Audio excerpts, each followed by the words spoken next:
Hey guys, welcome back to my channel. If you're new here, my name is Shanell. I'm an urban homesteader here in Zone 7A. Today I'm going to do a video showing you guys how I maintain my indoor hydroponic system. This is a system that I use to grow food throughout the winter time when my garden is not producing. So I start by harvesting whatever needs to be harvested. This is just some cilantro. I just cut it off of the unit and I clean it up and I dehydrate it. And while I have this unit sitting up, I clip off any dead disease leaves off of the plant. In this hydroponic system, I had cilantro and I had tomatoes growing in it.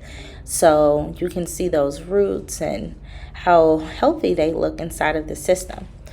So I pull the roots out and the entire plant plug and I trim off my roots just so the roots do not clog up the system. You do not have to do this. I just do this because my system is so shallow and I don't want it to malfunction. So I trim the roots and then I trim off the lower leaves just to keep the plant healthy and disease free. Now this lettuce has seen better days. It's super leggy. I'm not going to try to save it. I think the tomato plants just kind of blocked the light from it and it just got super leggy, and yeah, it did not turn out well at all. So I ended up tossing out this lettuce plant. On the top of the sponge, that is mold.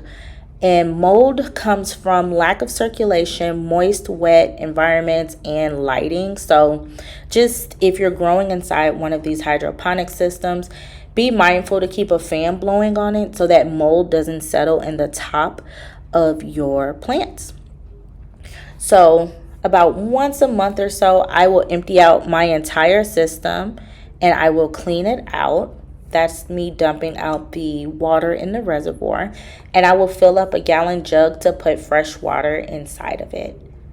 Now, ideally, you want to use purified water. I'm using tap water. This is just what I have for now. Tap water contains a lot of minerals and chlorine, and it can, over time, malfunction the system. So just keep that in mind. But I'm comfortable with, just using what I have. Don't let that discourage you. So I fill up the reservoir, make sure it's on tight. And I also like to make sure that my leveler is working properly so that I don't over or underfill this unit.